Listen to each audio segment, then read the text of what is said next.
இந்த செயற்கை உள்தரை மைதானத்தில் ஒரு 5 முறை சுற்றி வந்தேன். அதற்கு முன்னாடி மழை தூறல்தான். இருந்தாலும் உள்ளே எல்லோரும் விளையாடி கொண்டிருந்தார்கள். மழையை பொருட்படுத்தவே இல்லை, விளையாடி கொண்டே இருந்தார்கள். நானும் ஒரு 5 முறை சுற்றி வந்துவிட்டு தற்பொழுது இந்த இடத்தில் இருக்கிறேன். மகாவீரரை பற்றி ஒரு புத்தகம் பெரியார் நகரில் இருக்கக்கூடிய நூலகத்தில் ஒரு 60 ரூபாய் கொடுத்து உறுப்பினராகி 15 நாள் வைத்து கொள்ளலாம் என்று 3 புத்தகங்களை வாங்கி வந்தேன். அதில் ஒன்று மகாவீரரை பற்றித்தான். அது நன்கு தெரியும் அவரை பற்றி. 24வது தீர்த்தங்கரர், முதல் தீர்த்தங்கரர் ஆதிநாதர். இருவர்களுக்கும் இடையே பல ஆண்டுகள் இடையே இருப்பதாகவும் தெரியும். மகாவீரர்களின் கொள்கை என்னவென்றால், பரிநிர்வாண நிலை. பரிநிர்வாண நிலை என்றால் மீண்டும் பிறக்காமல் இருப்பது. எல்லோரும் இந்து மதத்தில் மீண்டும் மீண்டும் பாவம் செய்தால் அவர்கள் பிறப்பார்கள் என்பது. ஆனால் மகாவீரரோ சமண மதமோ அல்லது ஜைன மதமோ ரெண்டும் ஒன்றுதான். அவர்களுடைய கருத்து என்னவென்றால், கொள்கை என்னவென்றால், பரிநிர்வாண நிலையை அடைந்துவிட்டால் அவர்கள் மீண்டும் பிறக்க மாட்டார்கள். அதற்கான கொள்கைகள் என்ன? பிற உயிர்களிடத்தின் மீது அன்பு செலுத்துதல், தர்மம் செய்தல், எந்த உயிர்களுக்கும் துன்பம் தராமல் பார்த்து கொள்ளுதல், கல் அருந்தாமை, பொய் கூறாமை, தியானம், மூச்சு பயிற்சி மூலம் தியானம் செய்தல். இப்படி அவர்கள் செய்து வந்தால் இந்த மறுபிறவி சுழற்சியிலிருந்து மீண்டு அவர்கள் மறுபடியும் பரிநிர்வாண நிலையை அடைந்து மீண்டும் பிறக்க மாட்டார்கள் என்பதுதான் அவர்களுடைய கருத்து. ஆனால் சமண மதம் ஒரு காலத்தில், அதாவது 1ஆம் நூற்றாண்டிற்கு பிறகு அழிந்துவிட்டது. அதற்கு முன்பு 5ஆம் நூற்றாண்டிலிருந்து BC 5th BC அதிலிருந்து அந்த 1ஆம் நூற்றாண்டு வரை செழிப்பாக இருந்தது தான் இந்த பௌத்தமும் சமணமும். ஆனால் ஏனோ இந்த சைவ மதத்தினாலும் வைணவ மதத்தினாலும் இவர்கள் அழிந்துவிட்டது. அதற்கு ஆதரவாக அரசர்கள் இருந்தார்கள்.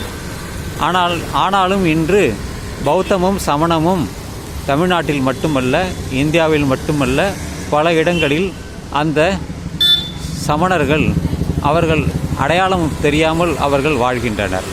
நான் 2 மதத்தையும் நான் கடைபிடிப்பவன், சமணத்தையும் சரி, இந்த பௌத்தத்தையும் சரி. ஏனென்றால் அந்த கொள்கைகள் வாழ்க்கைக்கு மிக மிக அவசியமானது, தேவையானதும் கூட. அதனால்தான் அதில் ஒரு 10 கதைகளை படித்தேன். 10 கதைகள் எல்லாமே எப்படியெல்லாம் அவர்கள் அழிந்து போகிறார்கள், பேராசை, ஒழுக்கமின்மை, இதை வலியுறுத்தித்தான் அந்த கதைகள் எல்லாம் இருக்கிறது. ஆசிரியர் அப்படி எழுதியிருக்கிறார். எனவே நாமும் நம்முடைய வாழ்க்கையை நல்ல விதமாக நடக்க வேண்டுமென்றால் அந்த பௌத்த கொள்கையையும் சமண கொள்கையையும் கடைபிடித்து வந்தால் நிச்சயமாக நாமும் மீண்டும் பிறக்க மாட்டோம், மறுசுழற்சி நம் வாழ்க்கைக்கு இல்லை என்று உறுதியாக நம்பலாம். நான் அப்படித்தான் பலரிடம் பேட்டி கண்டுள்ளேன். நீங்கள் இது எத்தனையாவது பிறவி என்று கேட்டேன். தெரியாது என்பார்கள். இதற்கு முன்னாடி நீங்கள் எங்கே பிறந்தீர்கள்? தெரியாது. யாரும் எனக்கு அதை தெரியும், இதை தெரியும், நான் இப்படி இருந்தேன், அப்படி இருந்தேன் என்று யாரும் சொல்வதில்லை. காரணம், அவர்களுக்கெல்லாம் அது தெரியாது. அப்படி ஒரு நம்பிக்கையை எல்லோரும் மனதிலும் அவர்கள் வளர்த்துள்ளார்கள். அதற்கு முக்கிய காரணம் இந்து மதம்தான். மற்ற மதத்தை நான் குறை சொல்வதை விட இந்து மதம்தான் எல்லாவற்றிற்கும் காரணமாக இருந்தது. அதனால்தான் இந்த கௌதம புத்தரும் மகாவீரரும் இன்று அவர்கள் இந்த புதிய மதத்தை தோற்றுவித்தார்கள். எனவே நண்பர்களே, நம் வாழ்க்கை சிறப்பாக இருக்க வேண்டுமென்றால் அந்த புத்த மத கொள்கையையும் சமண மத கொள்கைகளையும் கடைப்பிடித்தால் போதும். அது ஒன்றும் பெரிய காரியமே அல்ல. கல்லுள்ளாமை இன்று குடிப்பவர்கள் ஒரு 80 விழுக்காடு சாப்பிடுகிறார்கள், மது அருந்துகிறார்கள். பிறன்மனையை தேடி செல்பவர்கள் மிக குறைவு. குடிப்பழக்கம் அதிகமாக இருக்கிறது. பொய் கூறுதல், புறங்கூறுதல் போன்ற கெட்ட வழக்கங்களும் அவர்களிடம் இருக்கிறது. அதையெல்லாம் தவிர்த்து விட்டால் நம்முடைய வாழ்க்கை சிறப்பாக இருக்கும். நிச்சயமாக நாம் மீண்டும் பிறக்க மாட்டோம். அது கௌதம புத்தரின் கொள்கை. மறுபிறப்பு என்பதே இல்லை. உன்னுடைய துன்பத்திற்கு காரணத்தை நீ அறிந்து கொண்டு அதை நீக்க முயற்சித்தால் உன் வாழ்க்கை நன்றாக இருக்கும், துன்பம் இல்லாமல் இருக்கும். ஆசையை வளர்த்து கொள்ளாதே. மண்ணாசை, பெண்ணாசை, பொன்னாசை, இந்த ஆசைகளை எல்லாம் மனதில் வைத்து கொள்ளாமல் அதையெல்லாம் நீ அழித்துவிடு. உன் வாழ்க்கை சிறப்பாக இருக்கும் என்று அந்த புத்த மத கருத்துக்களையே நான் ஏற்றுக்கொண்டு அதை பின்பற்றி வருகிறேன். எல்லோருக்கும் அதை வலியுறுத்தி சொல்கிறேன்.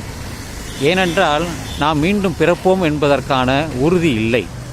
இதற்கு முன்னாடி எப்படி நாம் பிறந்தோம், எங்கே இருந்தோம், யாரிடத்தில் இருந்தோம், எந்த ஊரில் பிறந்தோம் என்றெல்லாம் யாருக்குமே தெரியாது. ஆனால் அப்படி அவர்கள் கதை அளப்பார்கள். அதையெல்லாம் எனக்கு நம்பிக்கை இல்லை. உங்கள் நம்பிக்கை எப்படி என்று எனக்கு தெரியாது. எனவே நண்பர்களே, இந்த இரவு நள்ளிரவாகட்டும் என்று சொல்லி இந்த பதிவை நான் நிறைவு செய்கிறேன். இந்த இரவு நள்ளிரவாகட்டும். Good night to all my friends.